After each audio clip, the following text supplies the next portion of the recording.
ឯងត្រូវចាំធ្វើមនុស្សត្រូវតែមានចិត្តធូរដូចកញ្ចក់ចេញចូលឲ្យបានស្មើទើបអាចធ្វើកិច្ចការធំបានអ្វីដែលសំខាន់នោះគឺត្រូវស្មោះចំពោះប្រគល់ណាបម្រើទឹកដីមហាដ្ឋានខ្ញុំនឹងចងចាំទុកក្នុងចិត្ត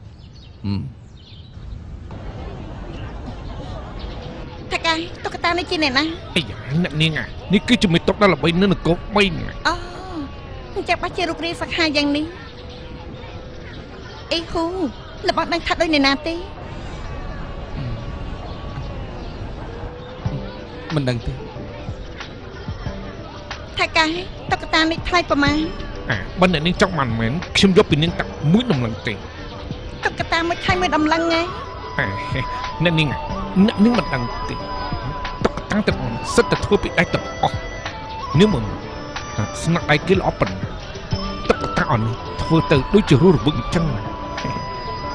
អ្នកនាងមើលនាងមើលពណ៌របស់វាមើលពណ៌របស់វាគឺគូម្ដងមួយជក់ខ្ញុំយកពីនាងមួយដំណឹងគឺមិនច្រើនទេអ្នកនាងបើអ្នកនាងពេញចិត្តមែនខ្ញុំយកពីអ្នកនាងតែ80សេនទេមិនដែរ80សេនក៏ខ្ញុំនៅថាថ្លៃដែរមិនយកទេមិនយកទេអ្នកនាងរបស់ថាតើមើលតើតុក្កតានោះដូចអ្នកណា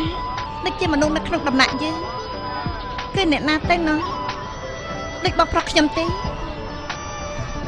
មិនសូវដូចទេមិនដូចទេអញ្ចឹងដូចអ្នកណាទៅខ្ញុំមិនថាដូចអ្នកណាហើយដូចអ្នកណាគេដូចលបងឈិញហាន់ណាណែនេះចេញមកទីអីវ៉ាន់មិននេះអ្នកនាងនិយាយថាអ្នកណាដូចខ្ញុំនោះខ្ញុំភ្លេចហើយបើភ្លេចហើយក៏ឲ្យតែចោលអត់មែនណារបស់នេះខ្ញុំជូនអ្នកនាងចោលខ្ញុំមែនត្រូវតែពេញចិត្តទេពេញចិត្តណាអរគុណរបស់ហើយណាឲ្យតែអ្នកនាងពេញចិត្តទៅបានហើយ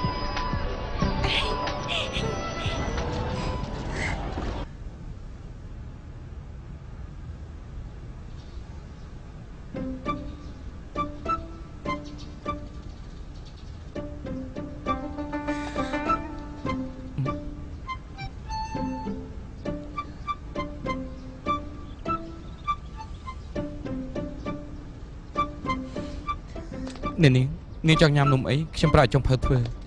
ខ្ញុំមិនញ៉ាំទេខ្ញុំអត់ឃ្លានទេលោកបងដឹងទេខ្ញុំគ្រាន់តែមើលវាខ្ញុំឆ្អែតទៅហើយ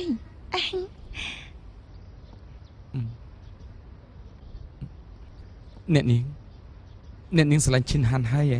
មិនមែនស្រឡាញ់ធម្មតាទេគឺស្រឡាញ់មែនទេស្រឡាញ់យ៉ាងខ្លាំងស្រឡាញ់ជាទីបំផុតនាងចង់រៀបការជាមួយគាត់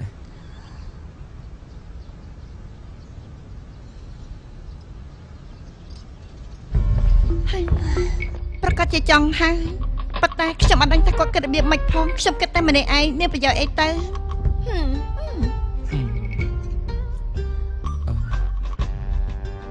បើអញ្ចឹងអ្នកនាងអាចនិយាយប្រាប់គាត់ណាខ្ញុំនិយាយមិននឹងកើតទេបើសិនជាគាត់និយាយថាទេការវាយប្រហារនោះភាពខុសខើបែបនោះខ្ញុំទ្រាំមិននឹងបានទេបើនាងមិននិយាយប្រាប់គាត់ធំមិននឹងដឹងដូច្នេះទៅខ្ញុំមិនដឹងថាគួរធ្វើរបៀបម៉េចអីហូបរៀនខ្ញុំមកទៅធ្វើរបៀបម៉េចពិតមែនតែស្រីស្រឡាញ់ប្រុងរំលងស្បែកមួយជាន់ប៉ុន្តែខ្ញុំជាមនុស្សដែលមានឋានៈខ្ពង់ខ្ពស់តែខ្ញុំគួរធ្វើរបៀបម៉េចទៅប្រហែលជាគាត់ក៏ស្រឡាញ់អ្នកនាងដែរដូចជាអ្នកនាងចឹងមិនព្រមនិយាយប្រាប់គេពិតមែនទេលោកបងយល់ថាគាត់ស្រឡាញ់ខ្ញុំមែនទេបាត់បងឆេងគាត់ពិតជាស្រឡាញ់ខ្ញុំមែននោះគឺល្អហើយខ្ញុំសង្ឃឹមថាខ្ញុំនឹងលបងឆេងប្រកបដោយរលូនកុំឲ្យដូចបងប្រុសខ្ញុំអីជួបឧបសគ្គច្រើនណាស់ខ្ញុំសង្ឃឹមថាខ្ញុំនឹងបងឆេងអាចឆាប់មានផ្កាផ្លែខ្លាចទៅជាប្តីប្រពន្ធពិតប្រាកដហើយបែកមេសាខាកូនចៅពេញផ្ទះក្រោយមក3ចំនួននៅជាមួយគ្នាបន្ទាប់មក4ចំនួន5ចំនួន6ចំនួនរស់នៅជាមួយគ្នារស់ដោយសុខសុភមង្គលមិនណៃដល់ពេលនោះតែរបស់ស្បែកចិត្តជំនួសខ្ញុំទេសប្បាយចិត្តអញ្ចឹងក៏ល្អហើយ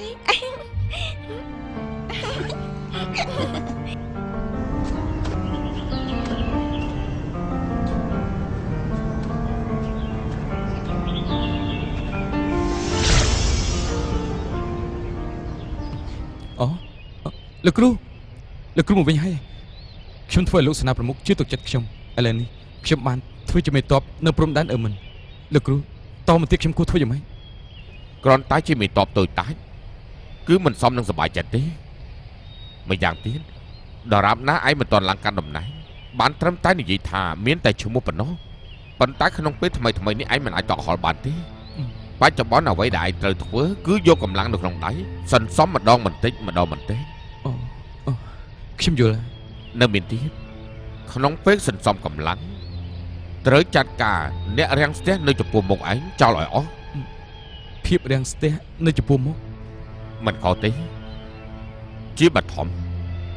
ឯងត្រូវក្តោបឱកាសទាំងអស់កាត់បន្ថយកម្លាំងរបស់សៀយិនគួយហើយនឹងសៀទីងសាំងគេទាំងពីរនាក់គឺជាបចររបស់បកូនណាក៏ជាកម្លាំងដែលរារាំងធំបំផុតជាងគេរបស់ឯងដែរថ្ងៃណាមួយឯងចង់ផ្ដួលរំលំហើយឡើងសោយរាជវិញគេទាំងពីរនាក់នេះប្រកាសជាចេញមុខមករារាំងឯងបើឯងចង់ធ្វើជាស្ដេចពេលនេះឯងត្រូវតែសម្លាប់គេទាំងពីរនាក់ចោលខ្ញុំដឹង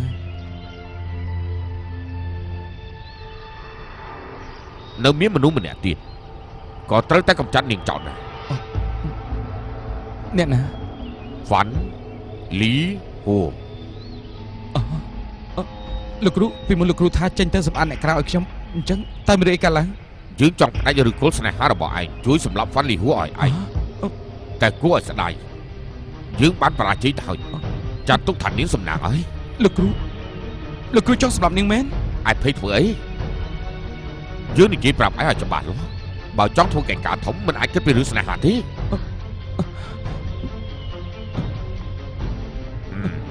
បើនាងមិនឈរខាងឯងគឺជាសត្រូវរបស់ឯងហើយចាត់ការសត្រូវគឺមិនអាចមានមេត្តាដល់គេទេយល់ហើយនៅ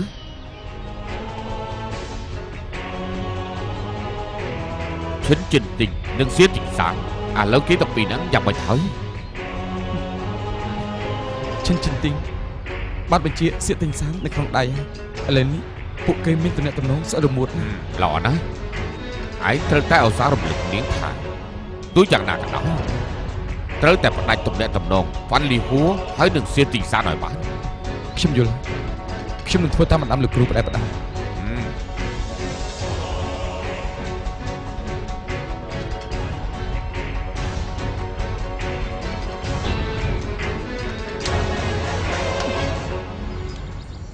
ថកែស្រីតែសំណាក់របស់យើងបិទទ្វារបែបនេះពួកខ្ញុំមិនអាចចាត់ពីតកែទេថកែស្រីបងប្អូនយើងនៅជាមួយតកែស្រីយូរពេលនេះពួកយើងបែកគ្នាពួកខ្ញុំពិតជាមិនអាចចិត្តពីតកែស្រីទេការពិតមិនដាច់ចិត្តក៏ប៉ុន្តែគ្មានការជួបជុំណាដែលមិនបែកគ្នានោះទេបើមាននិស្ស័យជួបគ្នាថ្ងៃក្រោយតកែស្រីជុំនិយាយទៀតបើនឹងនិយាយចឹងទៀតពួកខ្ញុំមិនដាច់ចិត្តពីតកែទេតកែស្រីអីកូនប្រុសដើមទុំ5ហាត់យំខ្មៅយកអីមិនចេះខ្មាស់គេទេកូនប្រុសទុំ5ហាត់តែយ៉ាងម៉េចនៅទីនេះអត់មានអ្នកក្រៅផងពួកខ្ញុំពិបាកចិត្តចង់យំណាមនុស្សមិនពិបាកចិត្តនឹងយំទេតកែស្រីត្រូវការពួកខ្ញុំមិនយំមិនកើតហើយអត់បានការមែន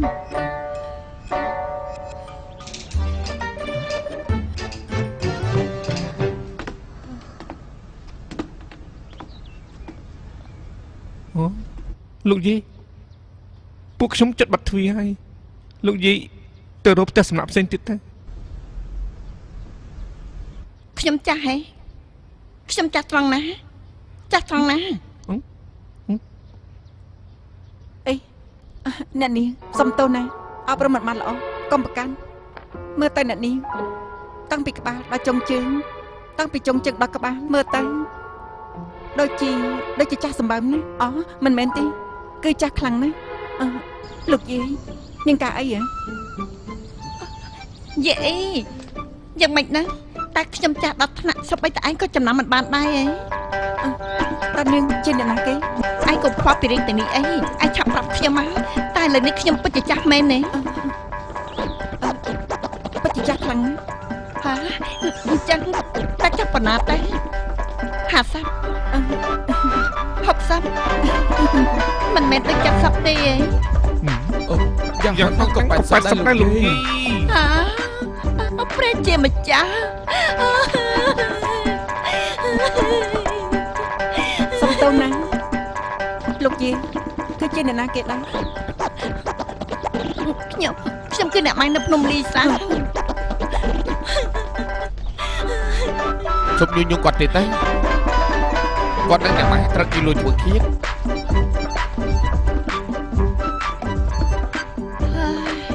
កញ្ចក់បីសាច់កញ្ចក់បីសាច់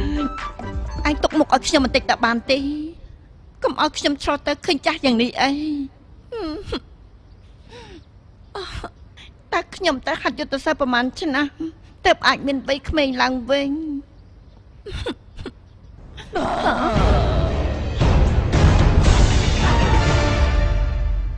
លីហួររបួសធ្ងន់សន្លប់ផងដេកផងមិនតាន់ដឹងខ្លួនទេគឺអ្នកណា ខ្ញុំក៏មិនដឹងដែរគេលួចវាយប្រហារដោយចៃដន្យម្នាក់នោះមិនថាយុទ្ធសាស្ត្រនឹងវិជាគុណទេសិតតែខ្លាំងពូកែណាស់ហើយដឹងពីចំណុចខ្សែរបស់លីហួរទៀតអាយ៉ាអញនិយាយថាលួចវាយប្រហារយ៉ាងសាហាវជាទីបំផុតមកកាប់ពីមុនខ្ញុំហាត់យុទ្ធសាស្ត្រនឹងវិជាគុណឲ្យបានច្រើនបន្តិចមិនដឹងជាល្អប៉ុណ្ណាទេប៉ុន្តែយុវវ័យគឺសំខាន់ជាងគេមិនដែរទេ បង លីហួរជាបណ្ដោះអាសន្នគឺអញ្ចឹងហើយការសំខាន់ឯងឆាប់ជួយរករបស់នៅក្នុងกระดาษនេះឲ្យខ្ញុំមក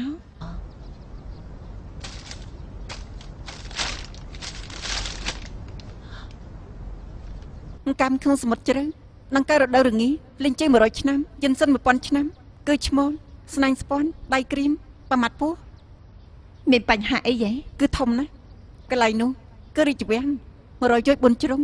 អត់មានស្មៅមួយផើងផង កិច្ចការគឺមនុស្សជាអ្នកធ្វើរកមធ្យោបាយទៅបើអត់មានថ្នាំទាំងនេះទេខ្ញុំមិនអាចខ្លាចទៅជាក្មេងវិញទេខ្ញុំប្រកាសជាស្លាប់ហើយ លីហួរត្រូវរបួសចិត្តស្លាប់ទៅហើយនឹងនិយាយរឿងយុវវ័យទៀតតើបងជាមនុស្សទេ ប្រកាសជាមែនហើយគឺជាស្រីស្អាតទៀតផងខ្ញុំយកចិត្តទុកដាក់មួយរូបរាងរបស់ខ្លួនឯងមានតែតោះខុសអីចង់ស្អាតការពិតគឺសារជាតិរបស់ស្រីស្រីគឺជាកិច្ចការធំជាងគេបំផុតនៅក្នុងមួយជីវិតរបស់ស្រីស្រីសំខាន់ជាងជីវិតទៅទៀតខ្ញុំនិយាយប្រមាណដងហើយថាលីហួរអត់អីទេបើសិនជាឯងមិនទៅរត់ថ្នាំទៅនេះឲ្យខ្ញុំប្រកាសជាស្លាប់ហើយ បើចង់ស្លាប់ឲ្យឆាប់ឡើងទៅ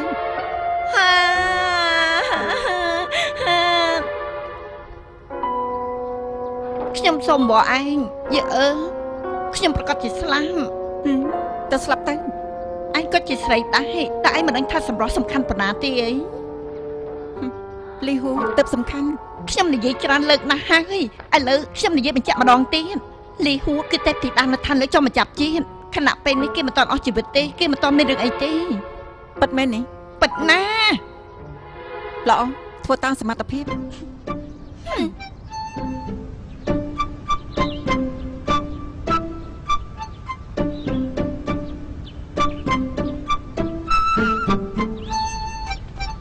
តាមពិតស្នេហាពិតជា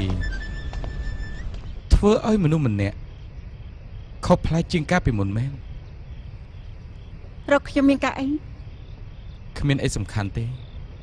គ្រាន់តែយល់ថានាងនឹងទីងសានចេញចូលទៅណាទាំងគូសាសងគ្នារាល់ថ្ងៃទើបខ្ញុំរំលឹកនាងធ្វើអ្វីក៏ដោយកុំសប្បាយភ្លេចខ្លួនពេកត្រូវតែប្រុងប្រយ័ត្នឲ្យមែនទែន ទុកចិត្តចាស់ស្អីក៏ខ្ញុំអាចបំភ្លេចបានដែរតែមិនភ្លេចរឿងប្រើចង្ក្រងស្រុបព្រលឹងដាក់បងទីងសានទេប៉ុន្តែដូចជារាប់ពេល7ថ្ងៃម្ដងបងទីងសានគាត់មានកំណត់របស់គាត់ឡើងវិញហើយខ្ញុំត្រូវតែប្រើយុទ្ធសាស្ត្រភ្លាមទើបគាត់ស្របតាមខ្ញុំទាំងអស់ ទោះយ៉ាងណាក៏ដោយចង្ក្រងស្រូបព្រលឹងជាយុទ្ធសាស្ត្រមួយយ៉ាងគង់តែមានថ្ងៃបាត់បង់ប្រសិទ្ធភាពទេបើពិតជាអញ្ចឹងមែនការខិតខំរបស់នាងតាំងពីដើមមកនឹងខ្លាចជាអសាបង រឿងទាំងនេះខ្ញុំយល់ហើយតែមិនដឹងថាគួរធ្វើរបៀបម៉េច កុំបារម្ភអីខ្ញុំនឹងរកវិធីបាយជួយនាង លោកមានវិធីបាយក ុំឲ្យយុបយន្តសុបិនយូរមានស្លៀនមួយហៅថាប្រើវិធីលឿនបំផុតនាងដឹងទេ ប្រើវិធីលឿនបំផុត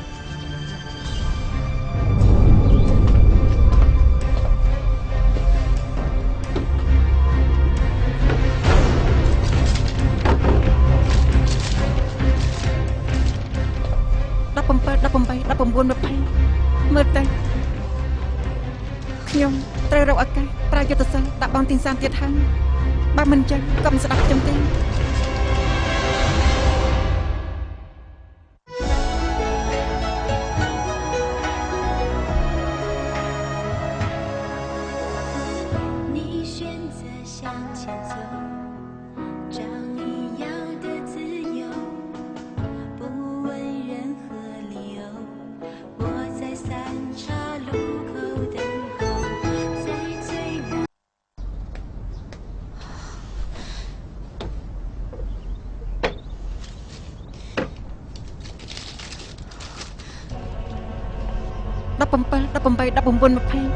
មើលទៅ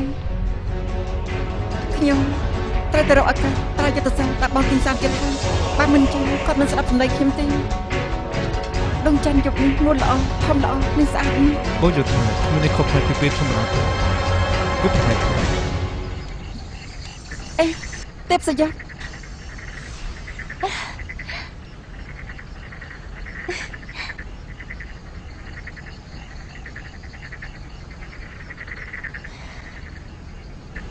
បងទីនសាខ្ញុំលើកថាបងសូមទៅកាន់ទេពសយ័តក្តីប្រាថ្នារបស់ពួកយើងប្រកាសជាបានសម្រេចដូច្នេះមិញនេះខ្ញុំមកបងសូមពីក្តីប្រាថ្នាមកសង្ឃឹមថាបងទីនសាឆាប់រៀបការយកខ្ញុំធ្វើជាប្រពន្ធ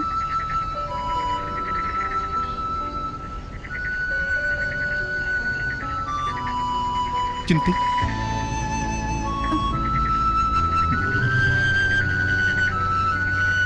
អណាលីខ្ញុំចង់ជួបលីបងទីនសាបងទីនសា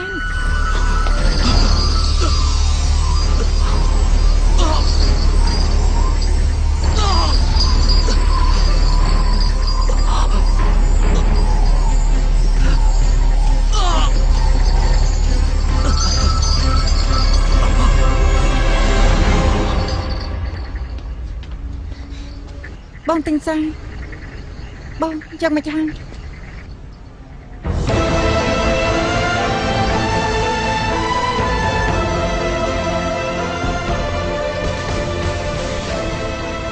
អូនជិមដែលទៅដល់ទីនេះបងនៅរៀបការជាមួយធ្វើជាប្រពន្ធ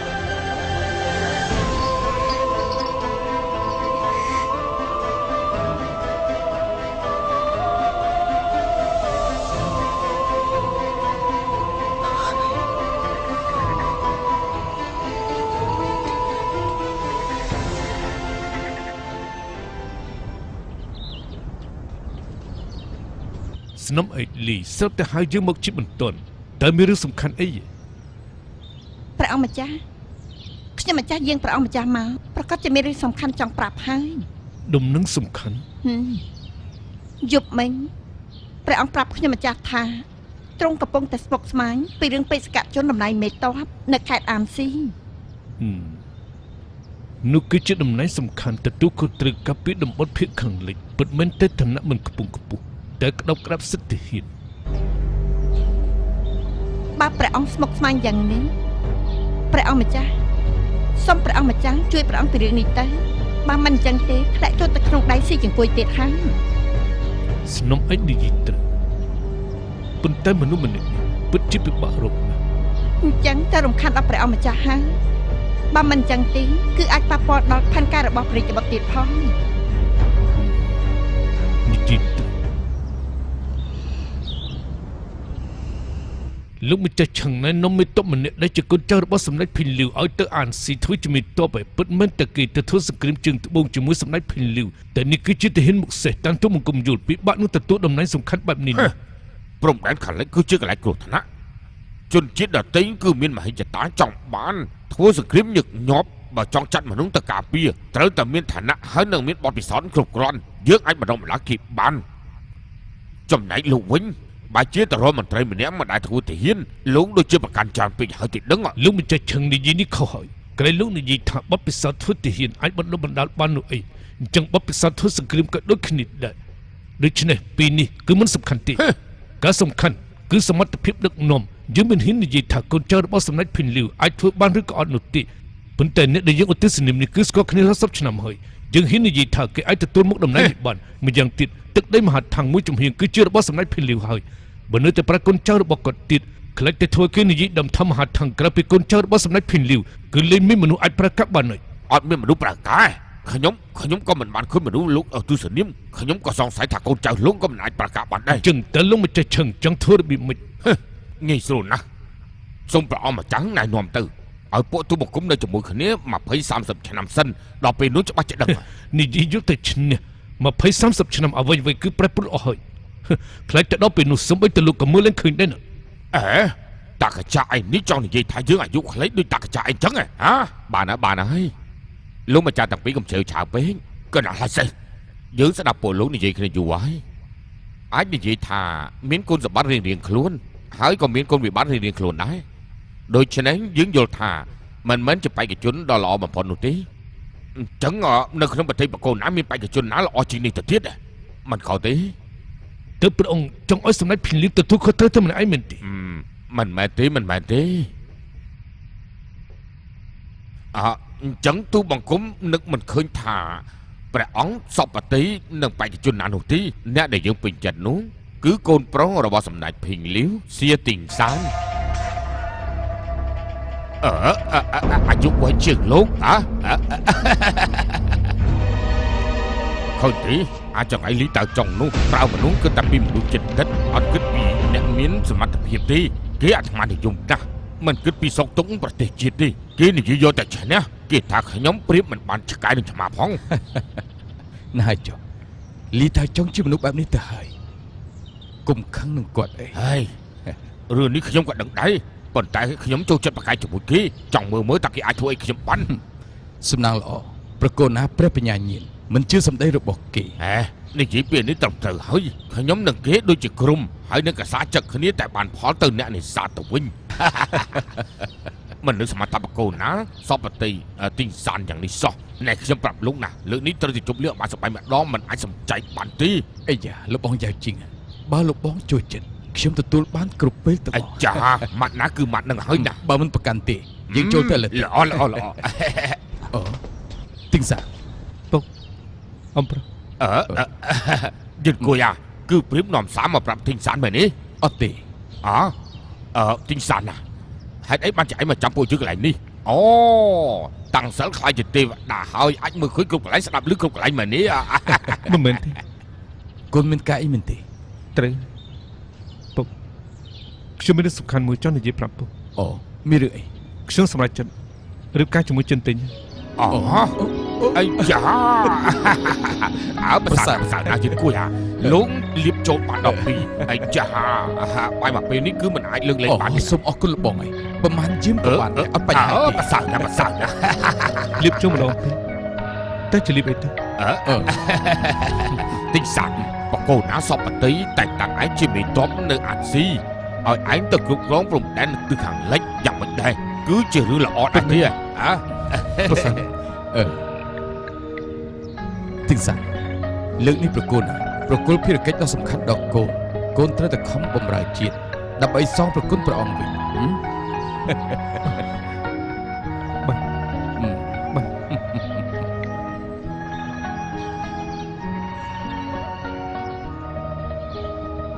ព្រះអង្គម្ចាស់ប្រភពមិនសូវស្រស់ហើយហៅទូបង្គំមកតើមានរឿងអីស្មុគស្មាញមែនទេ ថ្ងៃនេះព្រះអង្គសម្រេចប្រតិឲ្យស៊ីទិញសានទៅធ្វើជាមេតបខេត្តអានស៊ីហើយគ្រប់គ្រងព្រំដែនខាងលិចចាប់ពីពេលនេះទៅស៊ីយង្គុយកាន់តែមានអំណាចខ្លាំងក្លាហើយអាចនិយាយថាមានអំណាចក្នុងជួររាជការដែលមកខាងបាំងមីកទឹកដីមួយជំហៀងនគរគឺស្ថិតនៅក្នុងកំណត់ដៃរបស់គេហើយយើងកំពុងតែស្មុគស្មាញព្រោះតែរឿងនេះណាមិនដឹងជាលោកអេសេមានយោបល់ល្អអីទេ អ្នកដែលគ្រប់គ្រងអំណាចពិតប្រាកដគឺបកូនណាព្រះអង្គម្ចាស់ទ្រង់ចាំបាច់មើងងាយខ្លួនឯងធ្វើអី មិនទៅមុខមិនថយក្រោយហើយយើងមិនឲ្យស៊ីយង្គុយធ្វើធំបន្តទៅមុខទៀតជាដាច់ខាត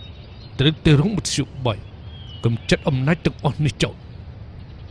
រូបមន្តថ្នាំដែលលោកឲ្យយើងកាលពីលើកមុននោះមានប្រសិទ្ធភាពណាស់យើងចង់សួរលោកថាតើមានថ្នាំទប់អ្វីដែលអាចបញ្ជាដោយកុំឲ្យគេដឹងបានទេលោកអេសេកាលពីលើកមុនព្រះអង្គម្ចាស់បានយកថ្នាំអមតៈទៅបង្ពួកបកូនណាវានឹងបាត់បង់ជីវិតម្ដងទៅហើយ តើលើកនេះមិនចង់ដើរផ្លូវចាស់ទៀតទេ ចំពោះរឿងនេះយើងប្រកាសជាយល់ហើយតែឥឡូវនេះគឺស្ថិតនៅក្នុងដំណាក់កាលគ្រោះថ្នាក់យើងមានតែប្រថុយហើយ ស្ថានភាពរបស់ព្រះអង្គម្ចាស់ក្នុងពេលបច្ចុប្បន្ននេះគ្រាន់តែមានផលអាក្រក់មួយពេលប៉ុណ្ណោះម្យ៉ាងទៀតមានគ្រោះថ្នាក់ទើបមានឱកាសពាក្យចាស់ពោលថាមនុស្សជាអ្នកធ្វើទេវតាជាអ្នកសម្រេចឲ្យតែព្រះអង្គម្ចាស់រៀបចំឲ្យបានល្អគឺនៅតែមានឱកាសបង្កប់ជូបបង្កប់លៀងដៃម្ខាងបាំងមេឃដដែល អញ្ចឹងតើលោកអេសីយល់យ៉ាងម៉េចដែរ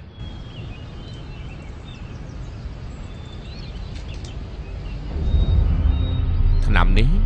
អាចធ្វើឲ្យមនុស្សមានការស្មុគស្មាញចារឹកឆេវឆាវក្នុងពេលមួយរំពេចប៉ុន្តែប្រសិទ្ធភាពមិនសូវបានយូរទេព្រះអង្គម្ចាស់យកទៅទុកសិនទៅរងចាំឱកាសស័កសមឆ្លងកាត់ដៃរបស់សំណំឯកលីឲ្យបកូនណាសោយទៅគឺមានលទ្ធផលនឹកស្មានមកដល់ហើយ អញ្ចឹងអ្វីទៅគឺជាឱកាស អាកបាំងមិនអាចឲ្យគេដឹងបានទេ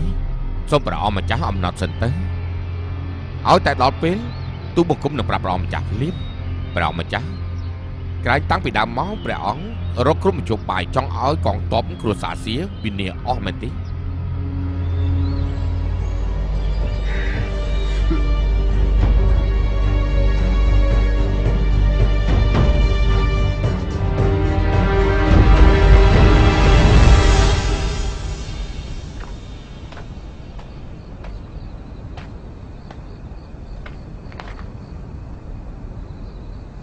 លោកគ្រូ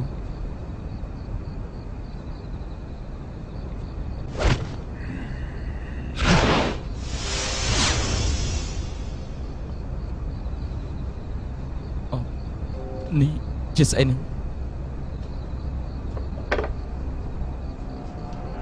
ឆ្នាំមួយកញ្ចប់នេះមានជាតិស្ពឹកឲ្យតែយកថ្នាំនេះចាក់ចូលទៅក្នុងស្រាឲ្យសៀទីសានវាប៉ុណ្ណឹងឃ្លាតពេលដែលវាបាត់បង់វិញ្ញាណចាំដាក់ក្បាលព្រួយនេះចូលទៅក្នុងខ្លួនវាក្បាលព្រួយនេះនឹងឆក់យកចង្ក្រង់ស្រូបយកពលឹងនៅក្នុងខ្លួនវាចេញមកហើយ ធ្ពួកយកចង្ក្រង់ស្រូបព្រលឹងអញ្ចឹងគេមិនស្វាងវិញទៅហើយលោកគ្រូ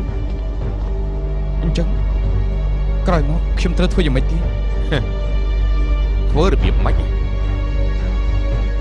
គឺប្រកាសជាទៅឈរនៅម្ខាងរងចាំមើលលខោនណា